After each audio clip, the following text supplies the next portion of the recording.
Hey everyone, Matt with Triple Act Adventures. Today we're going to do a little bit of a build update on the Lexus GX460. I've done a bunch of updates on my dashboard on different mounts, different organization, just kind of a different layout.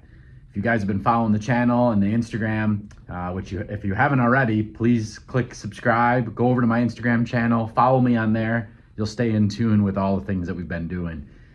But if you have been following me, you know that we not too long ago went on a 26-day overland trip, starting up in the Western New York, drove all the way across to Southern California, camped, adventured the whole way. The reason I bring this up is that I had done most of these dash updates before that trip, kind of in anticipation of that.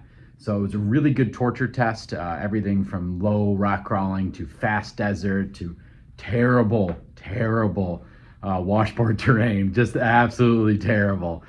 So I really put this whole thing through the test. So I wanted to share that with you guys now that I've had time to really play with it. So let's cut over to that. We'll get in the vehicle and I'll show you some of the updates. All right, guys, we're in the truck. As you can see, it is absolutely cold outside. It's snowing and it's miserable, honestly. But it's supposed to be warming up. We had like a 47-degree day the other day. So either way, we're in the truck. Let's look at some of these updates. So you guys are probably can already see a few things if you're familiar with the vehicle or watched some of my previous build videos. Let's go over some of the things on the driver's side here. So you may notice there's a little ram ball here that I screwed into the handle. This does not interfere with the airbag system at all. So all this stuff is mounted in a way in which it won't interfere with the airbag system. But I used to have my switch pros off of there, if you remember that. At the top here, I also have a ram ball that's inside the mount, and then just some ram mounts with a nice quick disconnect for my GoPro. If you've watched some of my videos, that's the GoPro that faces me. So those are those two things, and as you can see, there's also a USB-C cord that I have ran to my secondary battery system. That plugs into the camera, I can't remember what side, one of these sides though, and keeps the camera powered at all times, because if you're a GoPro guy or gal, you know that the batteries don't last very long. And of course, I'm not gonna be able to get that to stay now. So those cover the two ram mounts, but the new thing that I added was this really slick mount, and this is from Ohana Rig Supply. I wanna say it was about 95 bucks, which not bad. A little pricey, but you know, some metal work, some fabrication, and of course, some really nice powder coat on it. It's got like a wrinkled finish, if we can catch that on camera.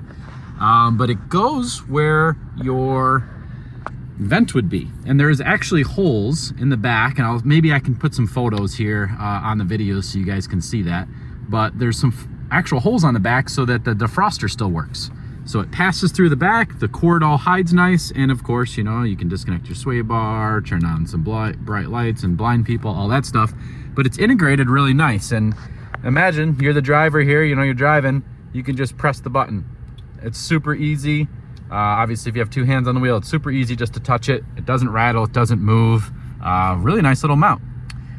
That really covers the driver's side. So let's go over the center stack. This has changed quite a bit. Let's kind of go from a center point of view. And you guys have probably seen some of these updates if you have a keen eye on my videos, but I haven't talked about it yet because in my typical fashion, I don't like to really talk about stuff until I've really tested or played with it. So if you remember from my first build video, I had an iPad mini on the screen, and I have switched to this Garmin Tread XL, which has been absolutely amazing. If you haven't watched my videos on the Garmin Tread XL, I will put a link in the top right of the video that you guys can go check that out as well. But this unit has been absolutely amazing. As you can see, it charges on the vehicle. There's actually let me unlock this here. There's a magnetic mount that it goes to, and as you can see, it's no longer charging. Click it on there, and it now magically charges automatically. So that's super slick. And let me actually pop that off just so you guys can see the rest of the mounting system here.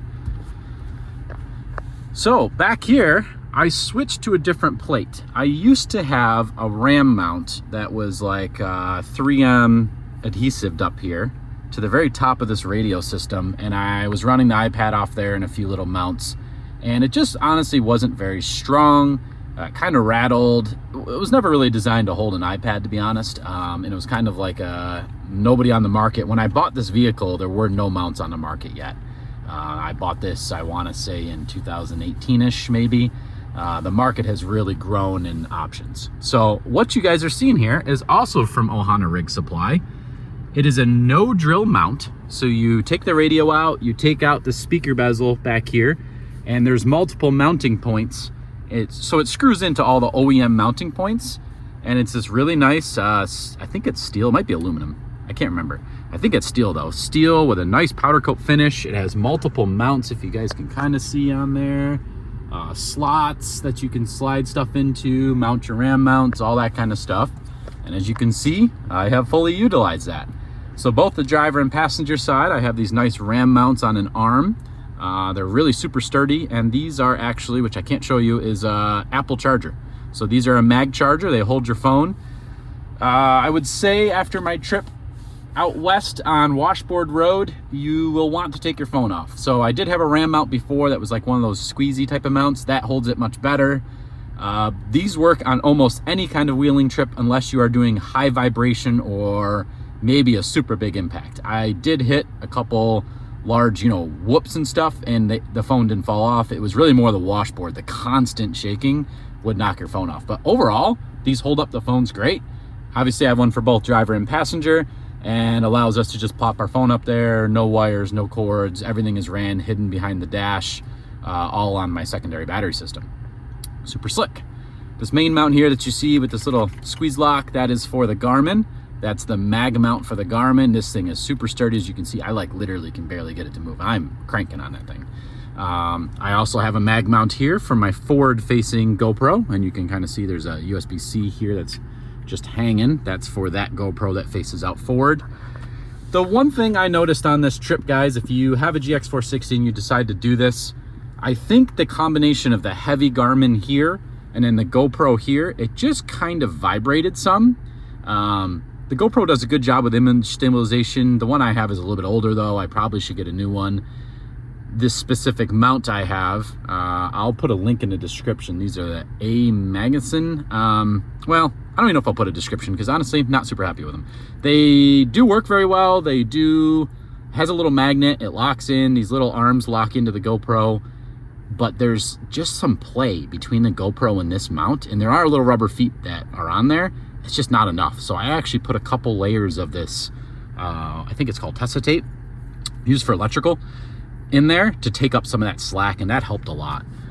So yeah, the mount doesn't move, but for some reason my GoPro footage, if you guys saw, it was shaky and kind of unusable, especially on really rough terrain. Not much you can do, but overall, been super happy with this system. This Ohana Rig Supply fit and finish of these products has been absolutely amazing. I should note, I paid full price for these, not sponsored at all. Saw their products on the Facebook GXOR page and decided to order them. Full disclosure, I did not have the greatest customer service with them. He apologized multiple times. This mount came in at about the time period that he estimated for an ETA. This one though, he sent me the wrong part the first time, and then 6 months later I just got this mount. This just came in. And I had to message him multiple times on his thing to try to get him to follow up with it. It was a disaster, to be honest. I was not happy, but the products are great. I think he just needs to figure out his shipping times and maybe, lead times, or maybe start selling things on a pre-order. Whatever the deal is, it's not my business, but just wanted to give you guys that feedback on that as well. Let's see, what else? I did move my mount for my Midland radio. As you can see, it's not plugged in right now. If you watch my other build video, underneath here, I replaced the cigarette lighter because I never used it because everything's hardwired up there with, it's actually a Cat 6 pass-through. If you can read that, maybe not. It's a Cat 6 bulkhead system that, let me get the radio out actually. It's hidden in here. You take your little Cat 6 cable from your radio, and now your radio's plugged in and on. Like that. That's it. This thing's all tangled up because it's been sitting in there. But I usually just tuck it away, especially if I'm just daily driving, because I'm not going to be listening to the radio. Let me actually turn that off just in case, because the ham radio operators and GMRS radio guys in this area are very talkative. But yeah, that plugs in nice right there. I also have these two USB-C USB quick QC 3.0, so the quick charge, wire up to my secondary battery. I'll put a link of this on Amazon. This just fits in the factory Toyota spot. It looks OEM, except for it has these little stupid blue lights that I don't love. They're not super bright, but they are a little distracting at super night, I guess you want to say. Nice system though, because during the day, I can just unplug this, close this nice little OEM cover, you know, obviously take the radio off this mount, and we have a nice clean dashboard for daily driving. It has worked out absolutely amazing. This little mount is just, I think this came with the Midland radio. This is just your little, you know, holder for the mount. It is actually just using 3M tape to hold it. It's not the greatest spot. I used to have it down on the side here. You can kind of see a little bit of a scratch mark there, not much, where it used to be off to the side, but my wife kind of drove her nuts because it was kind of like right by there. I also found anytime I was doing work on the vehicle, need to take off these panels, it was just kind of a pain. So I moved it up here. It's not blocking any of the buttons. You know, you can still click map, you can still do stuff, and it's at an angle in which when the radio and all that stuff is up here, let me put the Garmin, let me switch hands. You put the Garmin up here, lock that sucker back in. If you have it straight up, you wouldn't be able to go, let's see here, you wouldn't be able, it would hit, right? So at an angle, everything slides in and out, even with a phone there, which I can't put my phone up there. You know, it works nice. So yeah, it's been a super great setup. I've been super happy with it. Overall, you know, the dashboard view here, it does take up a little bit of room, you know, here, but it does work out really great. If you have a keen eye, you can see an antenna up here. This is actually from my remote start system. I also have a GPS locating thing hidden on this vehicle so I can track it. Remote start it anywhere in the world as long as I have service, lock, unlock doors, all kinds of fun stuff. I also have a dash cam up here that faces out the front. There's also one in the back as well. I'm super interested in adding more things here. I'm thinking about doing one of those wolf box mirrors that everybody seems to be doing. They came out with a new model. Stay tuned. I'm looking at maybe getting into one of those. We'll see where that goes. Like I said before, click subscribe, follow me on Instagram if you want to see behind the scenes and stay up to date on a more day-to-day basis. But yeah, I might add that, but at this point, nothing else has really changed on this dashboard. Been super happy with it. Everything is like as OEM plus as it possibly can be. All these wires are ran and tucked nicely. Everything is, you know, either magnetic mount, quick release, super easy to apply and take away if needed. Super happy. I hope you guys like this update. This is a little different than I usually do, but I felt like it was time to do a build update on this vehicle. If you guys like this, please click that like. Click the subscribe button. Stay tuned. More things to come. Appreciate you guys. You're awesome.